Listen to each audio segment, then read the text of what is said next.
ఏం మాట్లాడుతున్నారు సార్, కొంచెం లాజిక్ గా మాట్లాడండి ఏదైనా మాట్లాడితే. సార్ నాది ఒక సూటి ప్రశ్న.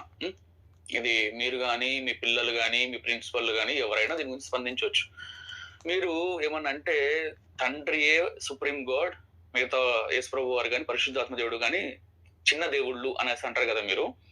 సరే అట్లా అనుకుంటే హెబ్రీయులకు రాసిన పత్రిక 1వ అధ్యాయం 8వ వచనంలో, హెబ్రీయులకు రాసిన పత్రిక 1వ అధ్యాయం 8వ వచనంలో తన కుమారుని గూర్చి అయితే దేవా, తన కుమారుని గూర్చి అయితే దేవా అని తండ్రి ఎందుకు సంబోధిస్తున్నాడు?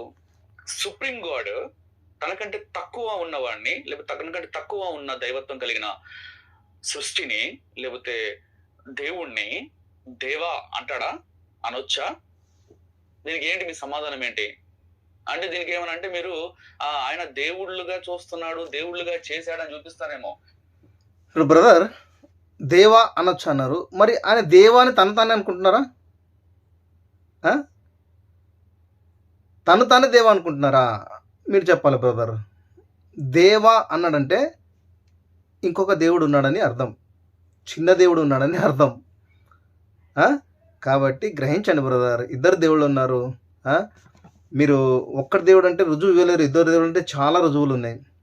కాబట్టి గ్రహించాలని మనస్ఫూర్తిగా వేడుకుంటున్నాను. రవి గారు సత్యానికి చోటు ఇవ్వాలని మనస్ఫూర్తిగా వేడుకుంటున్నాను. దేవుని చిత్తం అయితే మీకు బయలుపరచను కాక.